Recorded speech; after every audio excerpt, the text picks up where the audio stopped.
L'IA va-t-elle détruire l'humanité? Oh bordel, ça c'est un putain de titre. Tu t'attends à voir Sarah Connor qui va tirer sur Skynet comme ça et qui va lui mettre des mandales comme ça.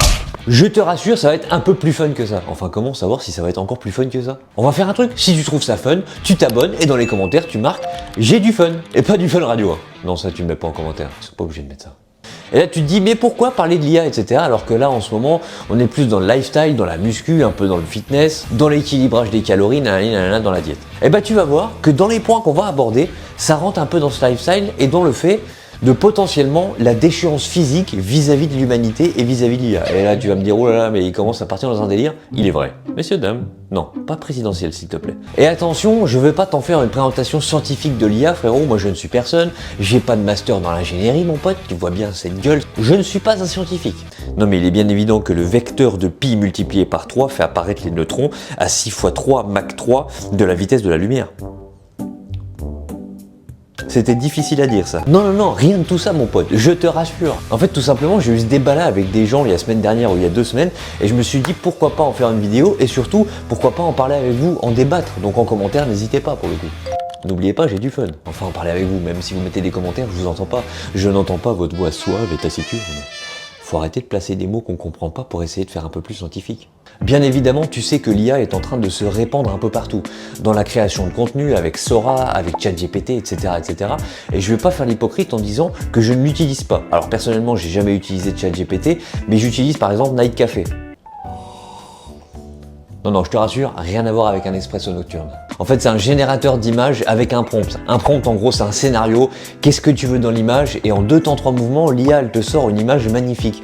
Et après, tu changes quelques mots en fonction du prompt que ça va te mettre. Et moi, personnellement, je l'utilise pour mes miniatures. Tous les fonds de mes miniatures, quand j'ai besoin d'un décor ou autre, c'est moi qui mets le prompt dans Night Café pour le ressortir, en fait. Tout simplement pour me générer une image. Et après, moi, je coupe, je sais pas, ma tête, je rajoute du texte, de la profondeur, etc., etc. Mais c'est vrai que c'est une base quand même qui m'aide énormément. Mais est-ce qu'il faut craindre ce genre d'outil à l'avenir? Parce que oui, l'IA de base est un outil. Et dans quel contexte il faudrait le craindre pour moi? C'est si l'outil devient une substitution de nous-mêmes et du meilleur outil de l'humain, son cerveau.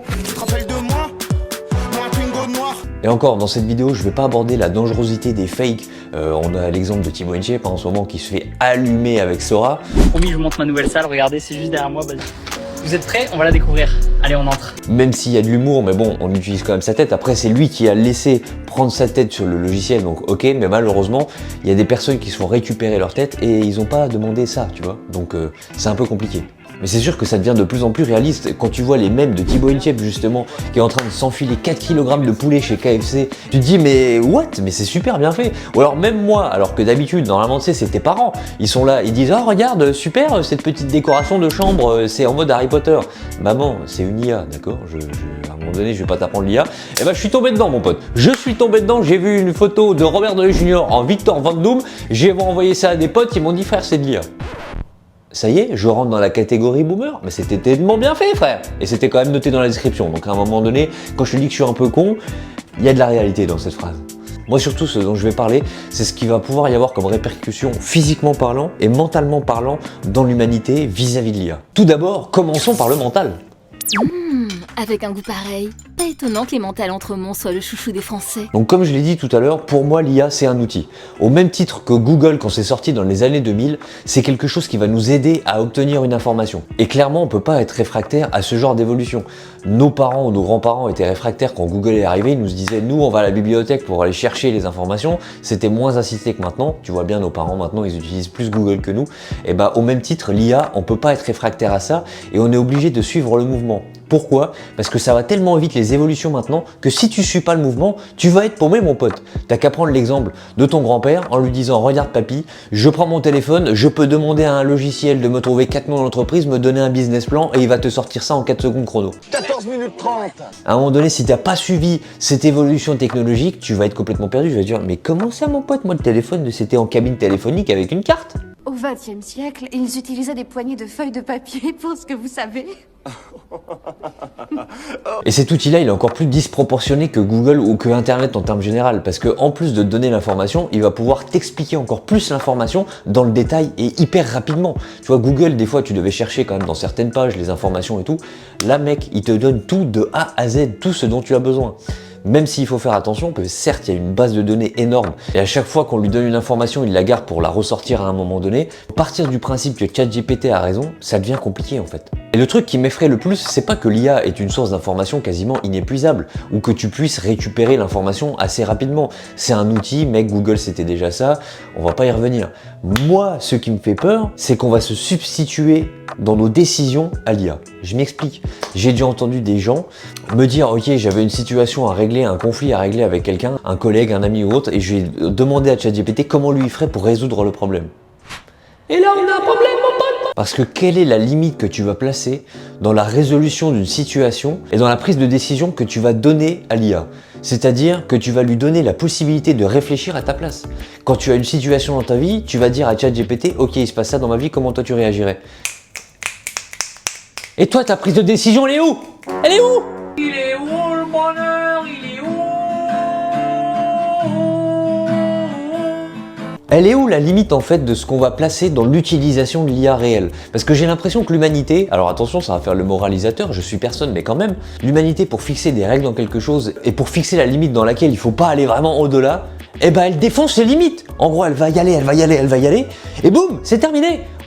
Merde, on a passé le cap. Là c'est trop, il va falloir se calmer, on va mettre des règles. Pourquoi on est obligé d'aller jusqu'aux extrêmes avant de placer la limite? Vous voyez pas que ça devient dangereux là? Et si t'es pas d'accord avec ça, va demander à Oppenheimer, mon pote. Eh oui, le nucléaire, ils sont quand même allés à en péter deux, hein, des bombes nucléaires, avant de se dire, bon, c'est peut-être un peu compliqué pour l'humanité si on continue comme ça. Oui, il est vrai. Attention, je veux pas passer pour un fanatique qui est en train de faire un lancement d'alerte. De toute façon, avec le peu d'impact médiatique que cette vidéo va avoir, je ne pense pas que je vais avoir un gros impact. Mais à part si Skynet en 2036, frérot, elle fait tout péter et l'IA récupère tout, elle fait fumer l'humanité et là j'étais un lanceur d'alerte et je deviens le messie, frère. Cette peinture à l'effigie de Data a été réalisée en 2048 après que l'humanité s'est rendu compte qui était lanceur d'alerte, que l'IA allait détruire l'humanité. Mais c'est juste pour en discuter, et est-ce que vous, ça vous fait pas flipper ça? En partant du principe que tu demandes de temps en temps de régler des petites situations comme ça, par-ci par-là, à ton téléphone, à ton IA, tu vois. Ça peut être des trucs un peu cons. Ok, je me suis fait mal à la jambe, comment tu penses que nanani? Ok, j'ai 2 propositions de travail, voici les 2 fiches de poste, qu'est-ce que toi tu choisirais en fonction de mon parcours? Ok, peut-être. De temps en temps, tu te dis, c'est bon, c'est anodin, je veux juste lui demander son avis par-ci par-là. Sauf que plus tu vas le faire, plus tu vas perdre toi ton pouvoir de décision, mais sans t'en rendre compte. Parce que le moindre petit truc après, ça va devenir une addiction. Et c'est comme ça que ça commence une addiction. Tu te dis hop, par-ci par-là, par-ci par-là, par-ci par-là, tous les jours, tous les heures, toutes les minutes. Et dès que j'ai besoin de quelque chose, je vais l'utiliser. Donc quand tu en auras marre de prendre une décision, ou que tu ne sauras pas prendre une décision, et que tu as eu l'habitude de demander à l'IA, elle va être où la limite au final? Et ça va s'installer dans les générations, d'année en année, et en fait on va tout demander à notre IA. Sauf que toi, ton cerveau, il va perdre cette faculté. On sait bien que l'humanité, à force des générations, elle va développer certaines compétences ou enlever certaines compétences dont elle n'a plus forcément besoin. Donc du coup, si on commence à enlever notre pouvoir de décision, notre cerveau il sera peut-être moins évolué là-dessus, et donc on se dira, c'est bon, on a un outil, on n'a pas besoin. Sauf que le moment où tu n'auras plus l'outil, mon pote, qu'est-ce qui va se passer, mon pote? Tu auras perdu cette faculté de prise de décision, et toi, tu vas te retrouver comme un con. Parce que imagine, on va voir le cas catastrophe le pire possible. L'IA nous balance déjà soit des fausses informations ou alors elle est vraiment pouvoir de décision à la place de toute l'humanité, d'accord? C'est vraiment extrême le cas, là mec on est dans la science-fiction, mais on sait jamais. Donc l'IA commence à pouvoir être aussi intelligente que l'humain, voire plus, elle réfléchit par elle-même, elle a son propre centre d'intérêt, nanani nanana, pour peu que la robotique ça commence à se développer énormément, et là d'un coup elle veut s'en prendre à l'humanité parce qu'elle trouve que l'humanité elle sert absolument à rien à la Terre, et boum, ça y est, c'est terminé. Elle plante complètement tous les serveurs et les humains complètement lobotomisés, ils se retrouvent avec la main dans le calbar, frérot, en mode oh bah qu'est-ce qui se passe? Bah c'est bizarre, mon téléphone il fonctionne plus, je peux plus rien lui demander. Et là il y a une attaque générale. Alerte générale! Bah qu'est-ce que je fais? J'ai jamais pris de décision par moi-même. Et l'humanité c'est ciao mon pote, c'est ciao. Kombucha. Et même sans aller dans l'extrême, imagine que toi réellement tu commences à utiliser de plus en plus l'IA au quotidien dans des prises de décision, dans ta vie, quand tu devras prendre une décision comme ça, manu militari, t'as pas ton téléphone ou même vraiment on te demande toi ton avis. Si tu commences à perdre cette faculté parce que tu as utilisé toujours un outil pour te soustraire à ton cerveau et à ta réflexion, tu vas avoir beaucoup de problèmes mec. Et du coup, quelle est la limite à tout ça? Où est-ce qu'il faut qu'on fixe la barrière de l'utilisation de l'IA? Parce que pour générer une réponse de DM de maths, ok, mais pour prendre une décision dans ta vie, il y a quand même une sacrée différence, non? Et j'aimerais bien qu'on fixe les limites avant d'arriver à un point de non-retour et de fumer l'humanité, mon pote. Maintenant, on va parler évidemment de l'aspect physique. Ah oui, là on est dans le physique, mon pote. Je ne suis pas boxeur. Imaginons que la technologie nous permette d'avoir une robotisation maximale, j'en parlais tout à l'heure. Tu vois, l'industrie de la robotique, elle explose complètement. Imaginons que nous avons une IA poussée à son maximum, qui peut réfléchir par elle-même, et nous combinons les deux, d'accord? Et cette chose-là combinée peut nous servir dans des tâches quotidiennes. Jeter les poubelles, faire le ménage, faire notre travail, peut-être administratif, ou faire des travaux dans le BTP, etc., etc. Et ça devient donc un outil indispensable pour l'humain. Ça me dit vachement quelque chose, ça, mais quoi? Le scénario d'un film?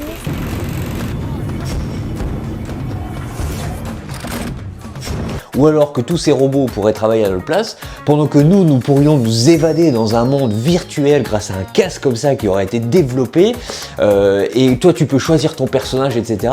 Et tu t'évades complètement de ta vie générale. Mais attends, ça aussi, ça me dit quelque chose. The Oasis. En plus, c'est bizarre. J'ai l'impression que ça existe déjà, quoi.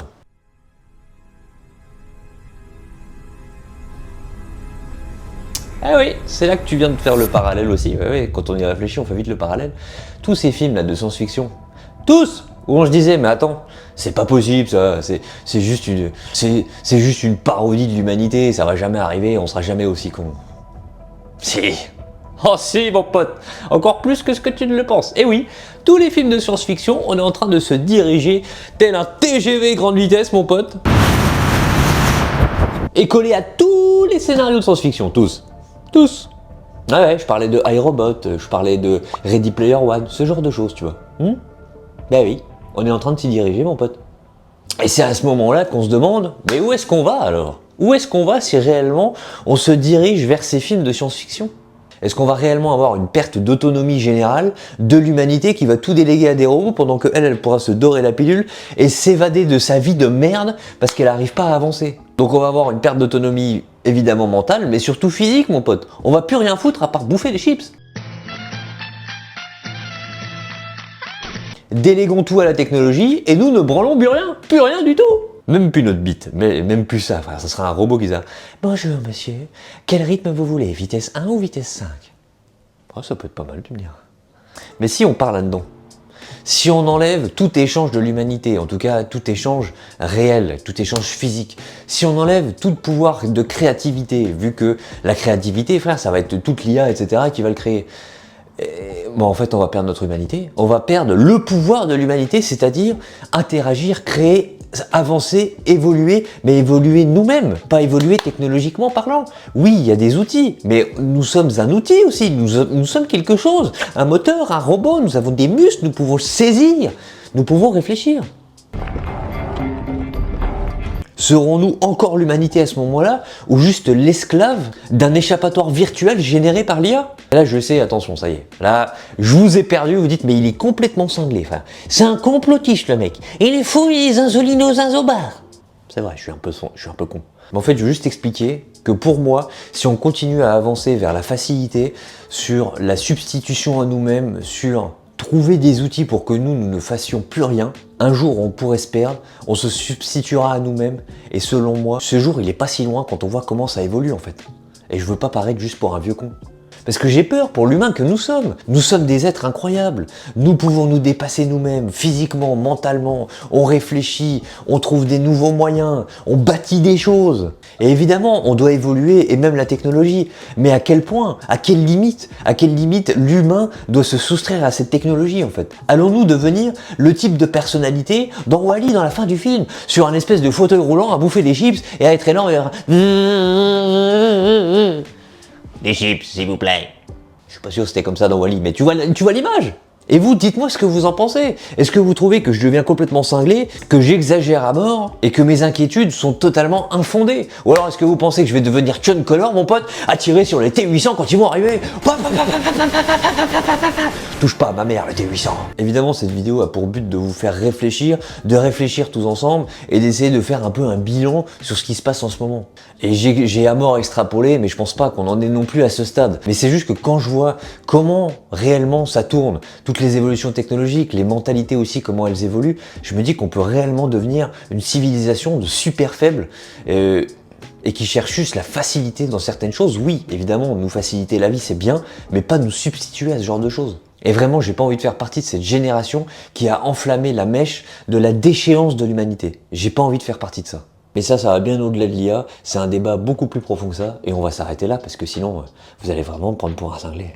Ça sera tout pour cette vidéo, j'espère qu'elle vous aura plu quand même, j'espère que vous aurez pu réfléchir aussi de votre côté. Ça changeait un peu des vidéos en ce moment en mode fitness, etc. Mais pour moi, c'est aussi dans le lifestyle, dans le développement de notre propre personne. Et là, clairement, ça rentre dedans. Niveau mental, niveau physique, il faut pas perdre notre autonomie physique parce qu'on peut faire tellement de choses et surtout pas la mentalité, surtout pas ce pouvoir de réflexion et ce pouvoir de décision. Tout ce que tu fais dans ta vie, c'est parce que tu prends certaines décisions. Et donc, si tu commences à substituer ces décisions-là, bah ta vie, elle t'appartient plus en fait. Allez, je vous laisse là-dessus.